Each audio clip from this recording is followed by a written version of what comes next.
Welcome to our channel, and today we will continue with excretion and a topic which is not given as a topic in your NCERT, but yeah, it is a little bit explained. That is excretory structures in animal kingdom. Okay, we know that there is various diversity in animal kingdom.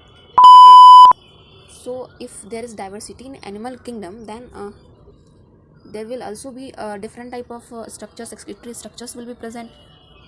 जितनी diversities होगी उतने diverse structures वगैरह भी होंगे, excretory structures वगैरह, तो हम उन्हीं के बारे में डील करेंगे। हालांकि एनसीईआरटी में कुछ के बारे में ही दिया गया है शायद, तो लेकिन हम एनिमल किंगडम में जितने भी हमने एनिमल किंगडम तो आप लोगों ने अगर पढ़ा होगा तो वहाँ जितनी भी दे रखी हैं फाइलम जो भी हैं, पॉलीफेरा, सिलेंट्रेटा, टिनोफोरा, तो जो भी हैं सारे के बारे में हम पढ़ेंगे कि उनमें कौन कौन सा एक्सक्रीटरी स्ट्रक्चर्स होते हैं।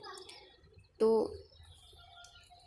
सबसे पहले एनसीईआरटी में कुछ लाइन दी गई हैं, सिंपल लाइंस, सिंपली बताया गया है कि इनवर्टिब्रेट में सिंपल ट्यूबुलर स्ट्रक्चर्स होते हैं and vertebrates have complex tubular organs like kidneys. Okay, अब हम आगे बढ़ते हैं। तो शायद पॉलीफेरा, सिलेंट्रेटा और टिनोफोरा का आपके एनसीईआरटी में नहीं दिया गया है। तो एनिमल किंगडम जब हमने पढ़ा था तो इसी ऑर्डर में पढ़ा था कि first is Porifera, second is Coelenterata and third is Ctenophora. So these three doesn't have excretory system, तो इनका कोई सिस्टम ऐसा होता नहीं है, ठीक है।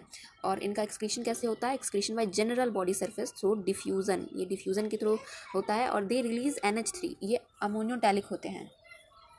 हमने पिछली वीडियो एक्सक्रीशन वाली जो थी उसमें पढ़ा था कि तीन टाइप ऑर्गेनिज्म को तीन टाइप में हम डिवाइड कर सकते हैं on the basis of that कि वो क्या एक्सक्रीट कर रहे हैं, या तो अमोनिया करें, या तो यूरिया करें, या फिर यूरिक एसिड करें। तो ये अमोनियोटैलिक हैं, ये अमोनिया एक्सक्रीट करेंगे। तो डिफ्यूज़न के थ्रू एक्सक्रीट करते हैं, वो भी जनरल बॉडी सरफेस से।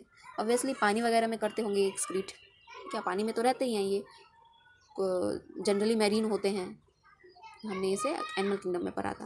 ओके, सो अब हम बात करते हैं, नेक्स्ट हमारा है Platyhelminthes. It have flame cells, protonephridia and solenocyte. तो both the three structures are not different structures, they are same name of three things. Okay, so flame cells, या तो flame cells, या तो प्रोटोनेफ्रिडिया, या फिर सोलेनोसाइट, we can say that.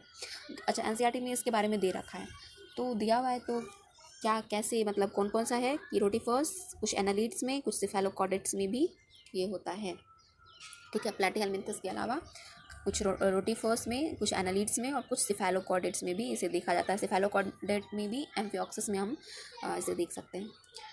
एस्केलेमिन्थस की बात करें आगे, तो एस्केलेमिन्थस है जिसे कि आप राउंड वॉर्म वगैरह भी कहते हैं, तो ये एनसीईआरटी में नहीं है। तो इसका क्या है? रेनेट सेल है, इसमें एक्सक्रीटरी स्ट्रक्चर्स क्या है? रेनेट सेल, जो कि H शेप्ड होती हैं। उसके बाद हम एनालिडा की बात करें तो एनालिडा का भी दिया हुआ है एनसीईआरटी में, जिसका कि नेफ्रीडिया होता है, और अर्थ वर्म के लिए स्पेशली दिया हुआ है। तो अर्थ वर्म तो एनालिडा में आता है, तो हम देख सकते हैं कि क्या है ये, नेफ्रीडिया इसका एक्सक्रीटरी स्ट्रक्चर है। अब आर्थ्रोपोडा की बात करें तो आर्थ्रोपोडा में माल्फिगियन ट्यूब्यूल, आर्थ्रोपोडा मेनली एनसीईआरटी में जो दिया हुआ है वो कॉकरोच के बारे में दिया हुआ है, वो भी माल्फिगियन ट्यूब्यूल।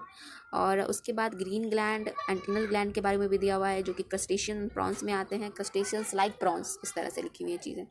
और ये एनसीईआरटी में नहीं है, जो कि कॉक्सल ग्लैंड है। आर्थ्रोपोड में तीन टाइप के स्ट्रक्चर्स देखने को मिल सकते हैं, माल्फिगियन ट्यूब्यूल, ग्रीन ग्लैंड, या फिर ग्रीन ग्लैंड को हम एंटिनल ग्लैंड भी बोलते हैं। And third structure is coxal gland, which can seen in arachnids, which is spiders. So या नेक्स्ट विल बी, अब हमारे आगे है मोलस्का।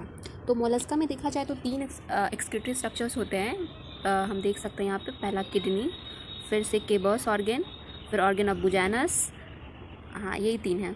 और उसके बाद हम देख रहे हैं इकाइनोडर्मेटा को। इकाइनोडर्मेटा में एज सच कोई ऐसा एक्सक्रीटरी ऑर्गन नहीं पाया जाता, बट उसमें हाँ वाटर वेस्कुलर सिस्टम जो होता है उसके थ्रू ही एक्सक्रीशन का प्रोसेस कंप्लीट हो जाता है। अब हेमिकॉर्डेटा में देखेंगे तो हेमिकॉर्डेटा में प्रोबेसिस ग्लैंड होते हैं, और यही एक्सक्रीशन के फंक्शन को करते हैं। उसके बाद कॉर्डेटा में तो किडनी होता है। तो यहाँ हमारा ख़त्म होता है एनिमल किंगडम का एक्सक्रीटरी स्ट्रक्चर्स। ओके।